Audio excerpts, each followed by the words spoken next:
En la corte celeste de Rodoa, las plataformas de la colonia Forja flotaban como cuchillas contra un cielo hirviente. Rodoa no era un mundo de suelo amable, era un hemisferio de corrientes magnéticas, arcos de relámpagos que mordían las pilas de basalto suspendidas y una atmósfera que cantaba a metal con cada tormenta.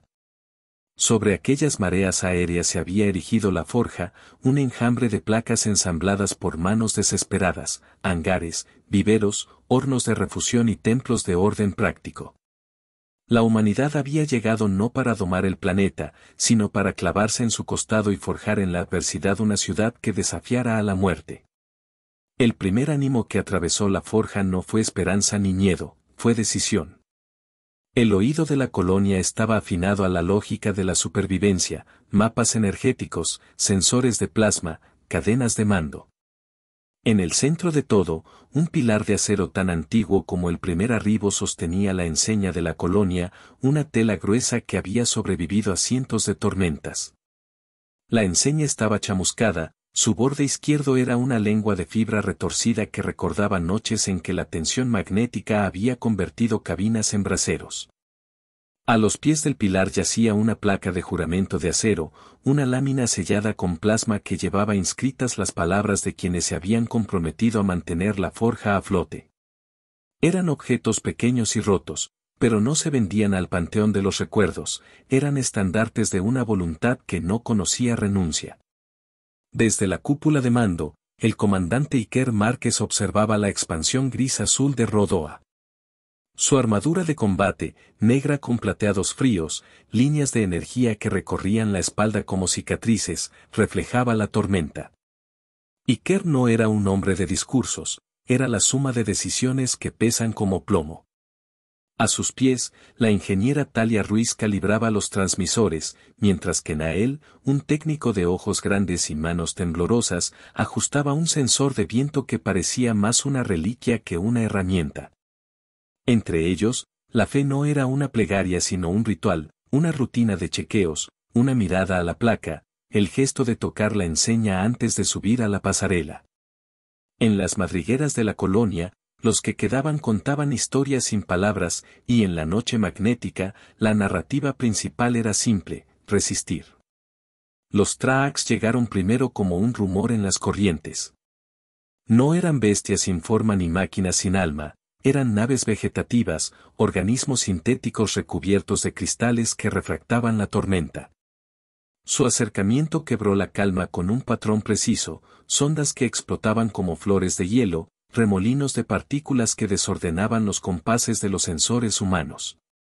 Los primeros contactos no llegaron con escudos desplegados ni competiciones formales, llegaron con una intención clara, cobrar el precio de la atmósfera, absorber la energía que hacía vibrar a Rodoa.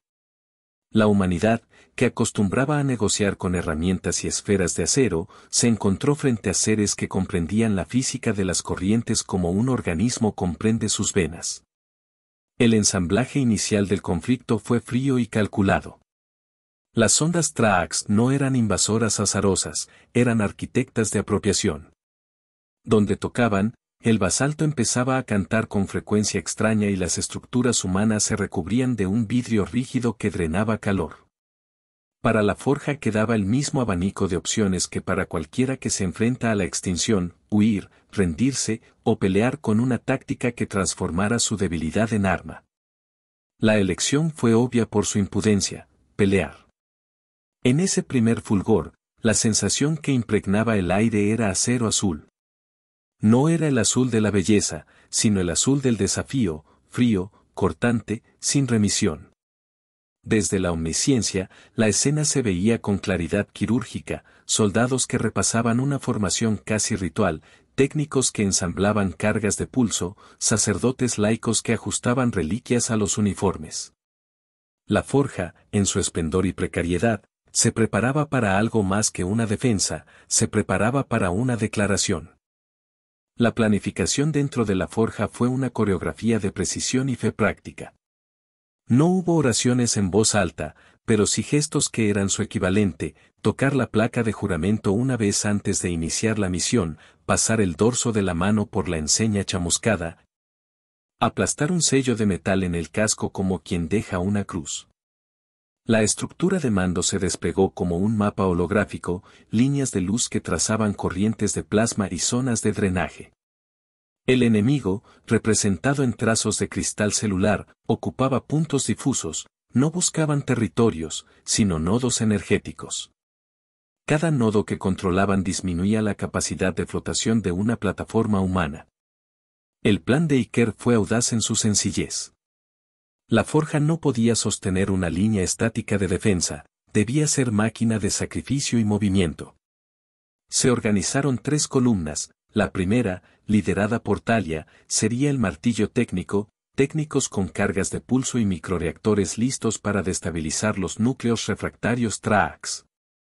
La segunda, comando de infiltración dirigida por Iker, se encargaría de plantar la placa de juramento en un punto alto, un símbolo vivo que corrompiera la intención de los invasores, no en lo literal, sino como manifestación de la voluntad humana.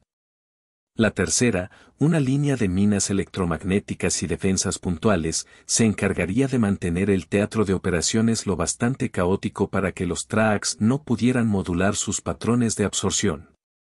En la mesa de planeación, los rostros se movían como piezas de una maquinaria mayor. La estrategia iba acompañada de ironía divina, la humanidad no tenía grandes armas, pero sí obstinación. Cada soldado llevaba consigo un objeto cargado de significado, la chapa de identidad pulida, una placa de juramento en miniatura con el nombre de un antepasado, una insignia de acero con la huella de la colonia.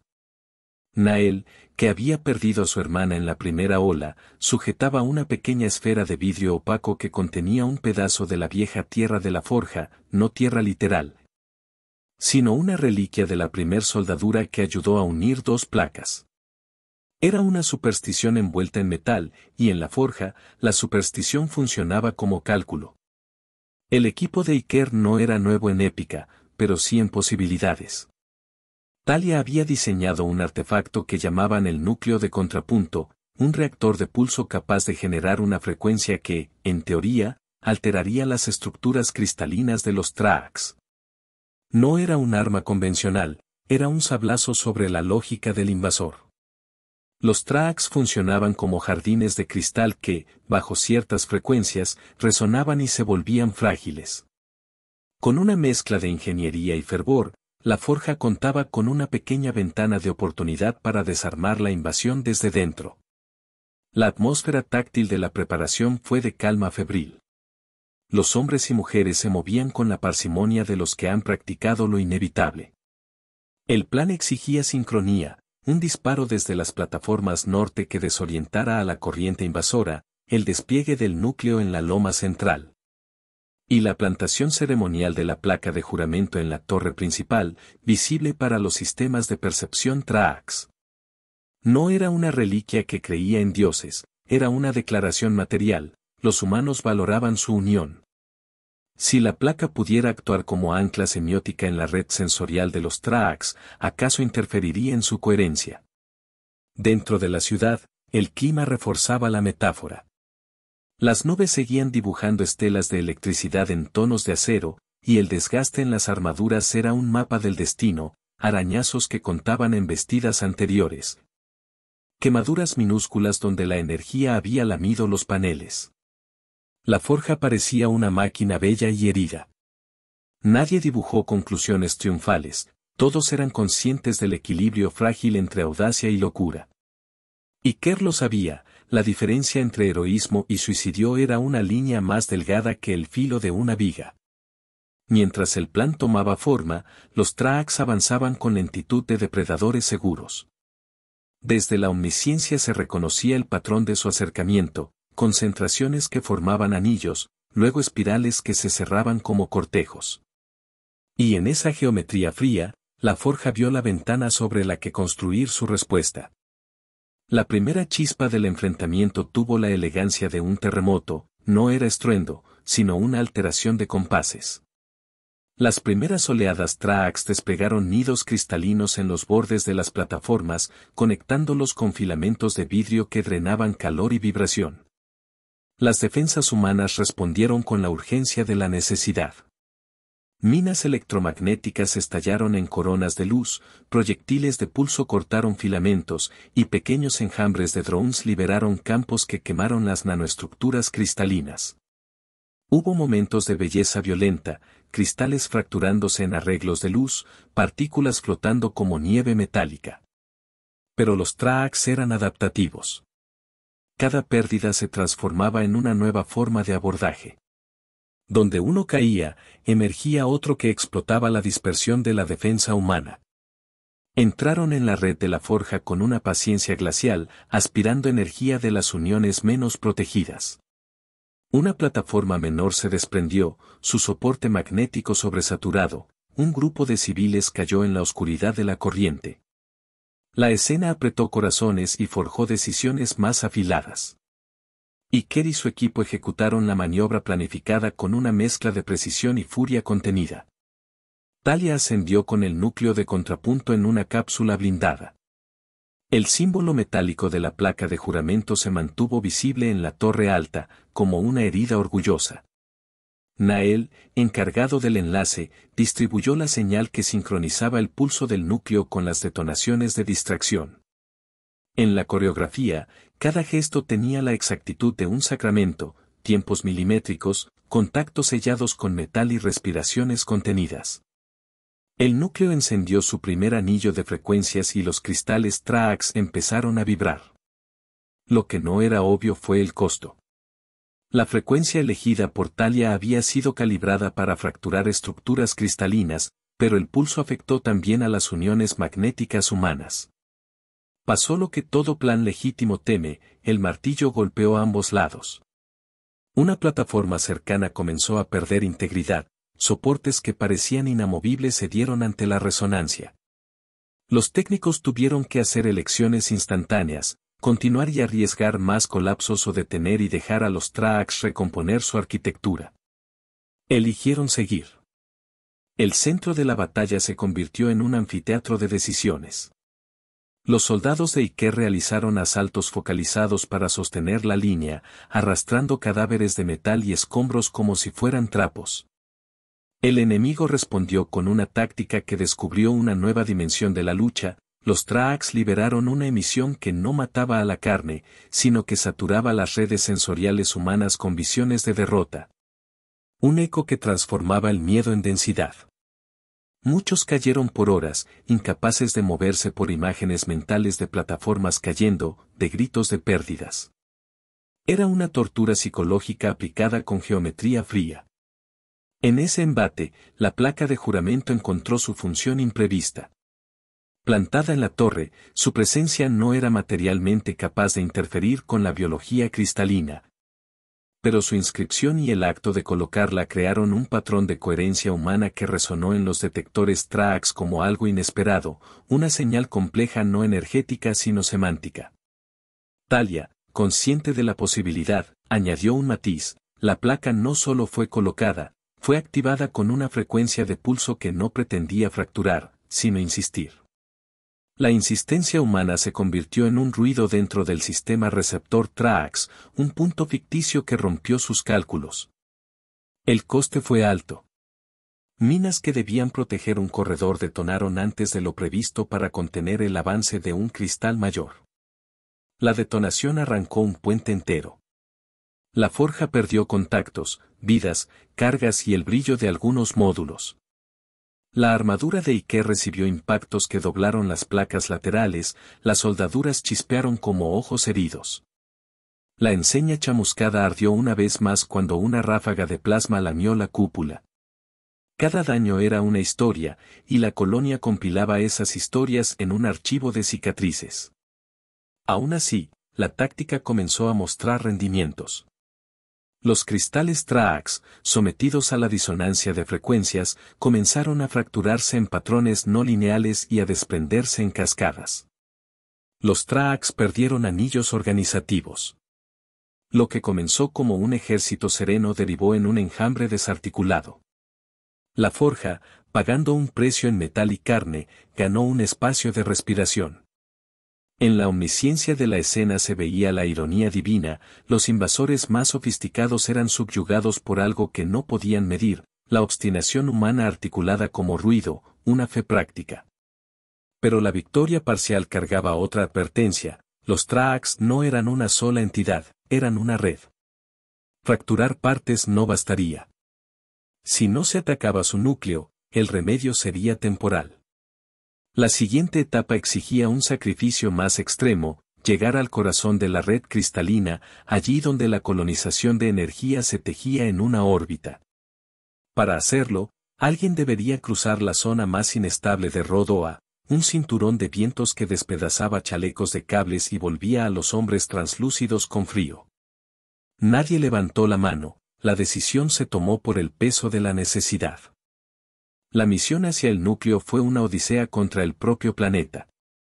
Aquellos que cruzaron el cinturón de viento lo hicieron con la certeza de que la línea entre valentía y locura no era cuestión de definición, sino de consecuencia.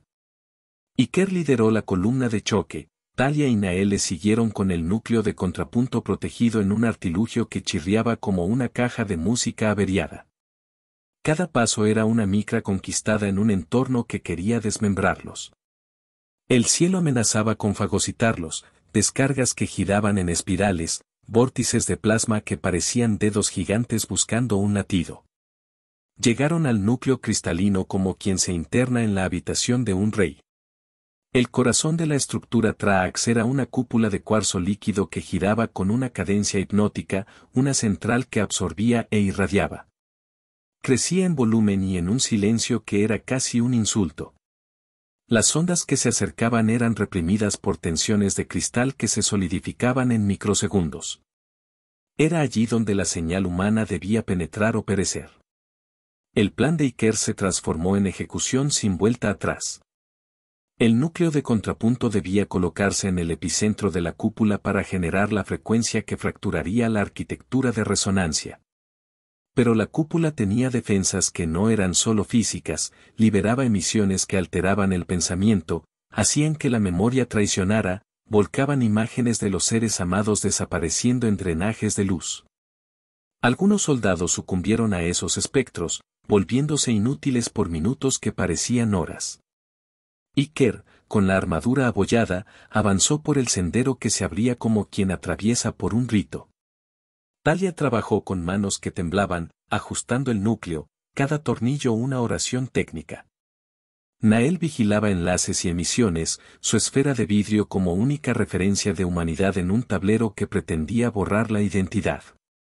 Cuando el núcleo estuvo en posición, el dispositivo se encendió con un brillo que era más un grito que una luz. Las frecuencias comenzaron a traducir el lenguaje de los cristales a un vocabulario de fractura. El choque fue inmediato, la cúpula vibró y se abrieron fisuras que corrían como ríos de luz. Pero el núcleo Traax no se rindió sin respuesta. Tras la fractura vino un fenómeno inesperado, la cúpula expulsó una onda de retorno destinada a reestructurarse más fuerte. La onda no fue solo energía, fue un contratacto que buscó una conexión humana, una recomposición que necesitaba algo que Traax no poseían: voluntad definida. En la instantánea de la batalla, la placa de juramento jugó su papel final. Iker, con la visión nublada por el humo y la electricidad, gritó sin voz, tomó la placa entre manos y la estampó contra el núcleo como quien sella un juramento. No había ritual más allá de un gesto, acero contra máquina. La placa, calibrada y cargada con una microfrecuencia de reconocimiento humano, se convirtió en un ancla de intención. El resultado no fue inmediato esplendor, sino una catástrofe concentrada. La placa activó una respuesta en los cristales que no podían metabolizar la contradicción, la presencia humana que era a la vez destructiva y coherente. La cúpula estalló en patrones que parecían constelaciones en caída, pero la onda de retorno se fragmentó. En esa fractura, algo esencial del diseño Traax se perdió, su capacidad de reorganizarse. Sin la sinfonía coherente, las colonias cristalinas se deshilacharon como tapices cortados. El colapso tuvo un precio. La energía liberada por la fractura generó una reacción en cadena que puso en riesgo de implosión a la propia la forja. Vientos magnéticos que habían quedado contenidos por la red Traax ahora buscaron salida y encontraron la red humana. Talia activó un protocolo de redirección que consumió la última reserva de su núcleo personal. Sus manos se apagaron antes de que pudiera dar un paso más. El gesto fue un apagón luminoso que dejó una huella de calor en la memoria de los que sobrevivieron. Nael, que había cargado la esfera con la última señal de referencia, vio cómo la esfera se disolvía en luz. Y que recibió un impacto directo que penetró la armadura y arrancó parte del respirador. Cayó, pero el cuerpo humano se apoyó en la obstinación. En la omnisciencia, la escena fue cruelmente hermosa. Para fracturar la red Traax, la humanidad ofreció piezas de sí misma, heridas, pérdidas, la soldadura de la placa y la sangre, literal o figurada, de quienes la sostenían. Cuando la cúpula terminó de caer, emergió un silencio tan absoluto que hizo parecer todas las tormentas pasadas como susurros lejanos. Los cristales rotos brillaron en esquinas como recuerdos de una lógica derrotada. La victoria no se presentó como triunfo pulcro. Fue barro, metal torcido, gentes que apoyaban cuerpos amortajados entre placas chamuscadas. La forja había pagado con estaciones enteras de su tejido, pero había arrancado del sistema Traax la capacidad de rehacerse. El enemigo, ahora desarticulado, se contrajo y empezó a dispersarse en fragmentos, buscando refugio en las profundidades del planeta que ya no podían controlar con la misma coherencia. Cuando el ruido mayor se apagó, lo que quedó en pie fue una ciudad que aprendía a respirar con heridas. La forja era ahora un paisaje de escombros colgantes, plataformas reparadas a la urgencia, y un coro de pasos que sonaban como si cada uno midiera su propio latido. La plateada huella del combate persistía en las armaduras, en los rostros y en la tela chamuscada que ondeaba en lo alto. Las pérdidas eran palpables, huecos en las filas, habitaciones vacías, chimeneas que ya no expulsaban vapor. Pero también hubo señales de continuidad, drones reparadores zumbando como insectos constantes, niños que olfateaban el polvo con curiosidad desafiante. Ingenieros que discutían con voz baja soluciones para reensamblar la red de flotación. La placidez que siguió a la tormenta tenía un tinte de ironía divina, no porque una fuerza superior hubiera decidido interceder, sino porque la propia lógica humana había demostrado ser un tipo de fe que no necesita una deidad para sostenerse. La placa de juramento, ahora parcialmente fundida y rajada, se colgó de nuevo en la torre como emblema. La enseña chamuscada, más rota que antes, fue reparada con hilos de metal reciclado. El gesto no fue estético, fue práctico. La tela debe declarar que aquí aún se respira, aún se combate. En cada pasillo, la gente tocaba los símbolos como quien se confirma en una creencia. El balance había dejado huellas más profundas que las visibles. La forja había aprendido que su manera de existir sobre Rodoa era menos una cuestión de ingeniería que de narrativa compartida. Las armas habían funcionado, los núcleos habían fracturado, pero lo que había desestabilizado al enemigo fue la propia coherencia humana, esa insistencia en la placa, ese pulso que decía aquí estamos. En los días que siguieron, las historias de lo sucedido se consolidaron en la práctica cotidiana. Un técnico que había sellado una fuga con una mano herida se convirtió en un ejemplo, Talia, cuya pérdida fue recordada con respeto y con la idea de que su sacrificio equivalía a la moneda más valiosa, Nael, que limpiaba las esquirlas de su esfera y las guardaba como reliquia.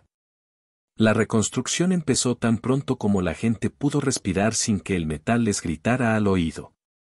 Las prioridades fueron claras: restablecer nodos críticos de flotación, reparar generadores y reorganizar las líneas de suministro. Las confortaciones ceremoniales ocurrieron en silencio, una procesión de trabajadores que llevaron los restos del núcleo a la cámara de memoria, una placa nueva forjada con fragmentos de las que habían existido. Una inscripción que no prometía victoria, sino continuidad. La memoria se convirtió en arquitectura. Los espacios de duelo se volvieron talleres, y en los talleres las historias se transformaban en mejoras técnicas. En protocolos que consideraban la posibilidad de guerra semiobiológica contra redes que no respondían a la lógica convencional. Fuera de la forja, el cielo de Rodoa tardó en recuperarse. Las corrientes recordaban la agresión y todavía había pliegues extraños en la atmósfera. Los fragmentos Traak se dispersaron hacia la corteza profunda, donde la dinámica planetaria los reclamó como polvo o los volvió parte de nuevas estructuras. Nadie en la forja pretendió que la amenaza había desaparecido por completo, la lección era otra, no se trata de erradicar la posibilidad de peligro, sino de transformar la experiencia de peligro en algo que se puede enfrentar colectivamente. El legado inmediato fue doble. Por un lado, la honrosa lista de nombres que ya no pertenecían a los vivos se mantuvo como un registro que sostenía el peso del sacrificio. Por otro, la placa de juramento, la enseña chamuscada y la insignia de acero, la chapa que portaban los soldados, se convirtieron en objetos de una nueva liturgia civil. Las tres piezas se exhibieron en la cámara común, la placa, con su borde fundido, la enseña, con sus remiendos, la insignia, arrugada y negra por el fuego. No eran reliquias sometidas a devoción inerte, eran recordatorios tácticos. Los niños aprendieron a reconocerlos y, en la enseñanza, hubo un matiz de desafío, no solo se conmemoraba el pasado, se instruía para el futuro. Con el tiempo, la idea de locura que algunos habían esgrimido para describir la decisión de quedarse en Rodoa pareció deshilacharse. Los visitantes de otras colonias vinieron a observar, a aprender los protocolos de ruido semántico y a entender cómo una placa de metal pudo desordenar una red biocristalina. Se volvieron expertos en resiliencia, y la historia de la forja circuló como una lección compleja, combinación de audacia técnica, sacrificio personal y una fe práctica en la voluntad compartida. Algunos lo llamaron valentía, otros, terquedad insensata. La colonia no necesitaba la aprobación de la galaxia para demostrar su razón de ser. Su defensa había sido un manifiesto. Los humanos que se niegan a ceder su lugar, a pesar de toda lógica racional que indique lo contrario, no son necesariamente locos, son operadores de una fe aplicada. En la quietud que vino después, la gente encontró pequeñas formas de preservar la humanidad en medio del trabajo. Nael talló con dedos temblorosos la esfera vacía y la colocó en la cámara común, cubierta por una delgada lámina de cristal que lo protegía del tiempo. La insignia de acero fue entregada a un aprendiz que juró aprender a soldar y a leer los mapas de plasma. La placa de juramento fue limpiada, reparada y puesta con su texto apenas legible, una inscripción que no hablaba de gloria, sino de constancia. La forja siguió allí, un margen en el borde de un planeta que continuaba siendo inhóspito y hermoso a la vez. Los años venideros no serían fáciles, pero el tejido había cambiado. Donde antes la lógica exigía retirada, ahora había protocolos de defensa que incorporaban tanto ingeniería como ritual. La colonia entendió que su mayor arma no era un cañón más grande ni una defensa automatizada, sino la capacidad de sostener una intención colectiva que funcionara como frecuencia disruptiva para aquellos que, por su diseño, no preveían la obstinación humana. El hierro de las armaduras, el tejido chamuscado de la enseña y la placa fundida quedaron como reliquias que enseñaban a las siguientes generaciones que la línea entre valentía y locura puede ser fina, pero lo que la atraviesa es el acto de sostener una fe convertida en acción. La imagen final de la forja fue un panorama de reparación bajo un cielo de acero azul que poco a poco se ablandaba en tonos más claros, manos apiladas, técnicas en torno a maquinaria. Niños que jugaban con fragmentos inertes de cristal y un mural improvisado donde se pegaban nombres y promesas. Había tristeza, sí, pero también una certeza luminosa, se podía pagar un precio y aún persistir. Y cuando el humo se disipó, solo la fe seguía en pie. Vinieron por un planeta, pero encontraron a la fe humana encendida.